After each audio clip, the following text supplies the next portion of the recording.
Is Merida currently in the fifth wave of the pandemic? What's up with people selling land in the middle of the jungle, and is it legal? And is Merida getting a subway system? All of this and much more in the latest edition of the Yucatan News Weekly Update. Let's get it.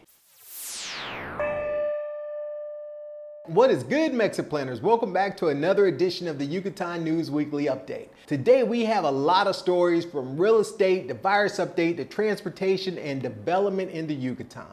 Let's start off with a couple of strange crime stories. All right, for the first story, we have a couple in Valladolid, which is the second largest city in the state of Yucatan, that was being extorted by a loan company that they never took a loan from. The male victim in the story says his wife showed him a link on his phone, but they never applied for a loan. Then they started receiving threatening phone calls from a person who identified himself as Agent 55, demanding that they start payment on a loan that they've never received. When they refused, Agent 55 made nude posts on Facebook with the wife's face and one of their minor child. Agent 55 also reached out and threatened the couple's Facebook friends. It was at this point that the couple called the police, and the case is being investigated by the Cyber Crimes Unit of the State Police. In another case of extortion, a woman in Motul, which is one of the largest suburbs outside of Merida, reported extortion phone calls from people giving names of family members and requesting ransom fees. In yet another recent case, 8 people were arrested in the San Sebastian Colonial of Merida for being connected to organized crime in Colombia.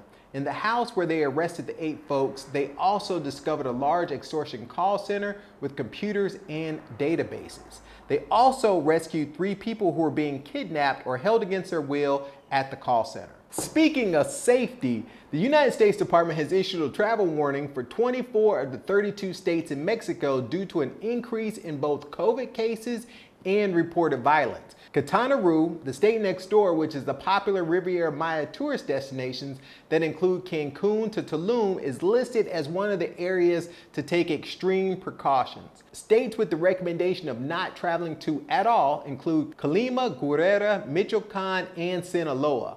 The states of Yucatan and Campeche were the only 2 states that didn't have any travel advisories. Are you planning to move to Merida, Mexico, and are currently doing your research on YouTube and Facebook? Let me tell you, there's a simpler way, and it's called the Creating Your MexitPlans course. The course includes over 3 hours and more than 60 lessons of every key decision point that you need to consider in order to move to Mexico. In addition, the course includes actual contacts of people that can help you move your things to Mexico, get your residence visa, and help you find a new home in Merida. All of this is available in the Creating Your MexitPlans course. Check it out in the link below. Speaking of a virus update here for the city of Merida and the state of Yucatan, we are currently in the 5th wave of the pandemic. Back in mid-June, there were more than 300 cases on average per day. Now, at the beginning of July, we've exceeded more than 500 new cases per day on average. The good news is that the fatalities are pretty low and the hospitalizations remain low at between 30 and 40 per day. You can see that the numbers are going up because the mobile testing centers are having lines again, so we are definitely seeing an increase in COVID cases. In a recent People poll, it was asked if the people thought there should be new measures to stop the 5th wave of COVID. And 76.6% of the people said yes, and 23.4% of the people said no. This is the first time that I've seen where each of the major outlets with different demographics respond in the majority yes. Right now, you don't have to wear a mask when outside, but you still need to wear a mask on public transportation and enclosed spaces, such as shopping malls and things of that nature. Switching gears to an immigration story about Merida. The city of Merida has announced a comprehensive care program for migrants, people like me and people like you that are probably watching this video. There's going to be an interinstitutional attention board which aims to recognize the diversity of the city's population. This board is the first of its kind on a national level, and the board will have 4 working groups: cultural diversity, health, documentation, and protection and research. The mayor of Merida, Barrera Concha, said the board will allow for designing programs and actions to more accurately address the concerns and problems of the migrants who live in the city. Merida is preparing for the influx of all of y'all watching this update. In other civic news, on this past Thursday, June 30th to Friday, July 1st, they held the Discount Scholarship Fair, which offered 5,000 scholarships for high school and college students to get discounts between 10 to 60% from 50 private schools in the city. The purpose of this program is to lower the dropout rate and to increase the number of students that are able to continue their education. This is the 15th year of this program in Merida, said Mayor Barrera Concha. In other tourism news, the 365 Flavors of the Yucatan campaign that I mentioned in the previous Yucatan News Weekly update has officially been rolled out at the Museo Gastronómica Yucateca, or MUGI as it's known around the city. The campaign will include menus representing the food of the region at each tourist site, food fairs, food marathons, chef contests, and contests between traditional cooks and international competitions of Yucatecan chefs. The campaign was officially rolled out in Mexico City a few weeks ago by the governor. The campaign is expected to generate more tourism for the region and to increase the overnight stays in hotels from 1.8 nights on average to over 2 nights per visitor. In January of this year, Merida recorded a record number of domestic tourists. And in March, Merida saw a record number of tourists that arrived by plane. In other tourist news, this Thursday, July 7th, will be the inauguration of the new Progreso Malecón by the governor. Also, the new Meteorite Museum that's located at the beginning of the Malecón, along with the Jurassic Path, will both be open for business. This will conclude the complete transformation of the Malecón of Progreso with these 2 new attractions. In transportation news, the governor met with business leaders to discuss private investment in several key projects from the south and southeast of the state. The biggest project is the extension of 48 to 50 kilometers of the Maya train to go to the port of Progreso. This is going to be huge for the region because it would allow cruise ship passengers more access to Chichen Itza, the cities of Valladolid and Izamal in the state of Yucatan. Also, increasing the people that could fly directly into Cancun and vacation in Progreso and Merida. This is also going to be huge for commerce in the state because now with the deepening of the Progreso port, you can get containers in the port of Progreso, load that cargo onto the Maya train, and then take that cargo, different points throughout the peninsula. So this is going to be big for both tourism and commerce within Yucatan. If you found yourself saying, man, I really enjoyed the Yucatan News Weekly update, do me a favor and click that thank you button underneath this video.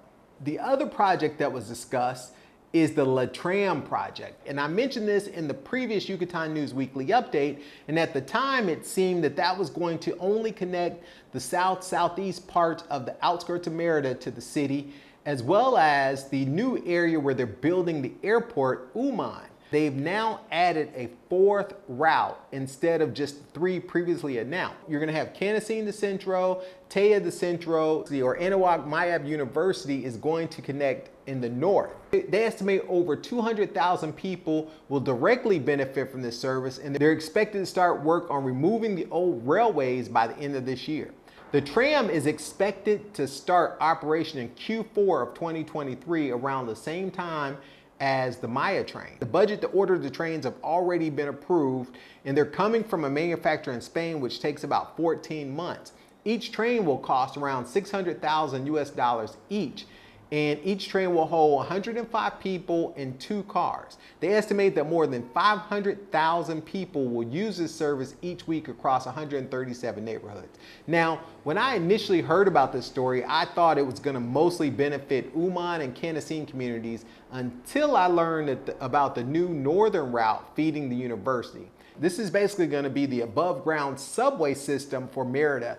I'm excited because if you look at the map, it's going to parallel Calle 60, which is basically the route going into the city from the north. So you're going to go from the university, which is just outside the perimeter in the far north, about 20 minutes from Progreso, all the way down through the city center. And then you're going to have routes that go to Uman, which is where the new airport's going to be. You're also going to have routes that go to Canacín. So this is going to be pretty exciting. And I think that it's going to be it's kind of a sleeper project that they've announced, but it's going to be revolutionary for the transportation here in Merida. In other transportation news, in the state of Yucatan, the use of bicycles went from 8% to 53% in a single year. It was pointed out in the article that several factors led to this increase in usage, such as the bicycle purchase subsidy that helped fund 6,800 new bicycle purchases. And another factor that contributed to the increased usage was the addition of the 70 kilometers of new bike paths that were built last year. There's a group that says that the Yucatan is the #1 state for bicycle usage, and I kind of believe it. The state is flat and tricycles are often used as work trucks. The majority of the bike lane expansion has been completed. It was also announced that the connection between the Paseo Verde and the Hennekens Park will take place this year. So there's two big areas on the west side of the city that connect pretty much the entire west side, or that span the entire west side of the city inside the perimeter. There's a 3-mile gap currently between the Paseo Verde and the Hennekens Park, and they're gonna close that gap very soon so that you'll be able to ride your bike over 12 miles from the top of the Hennekens Park all the way down to the Paseo Verde. So this is gonna be pretty cool, and it's gonna facilitate people getting from north to south on the west side of the city.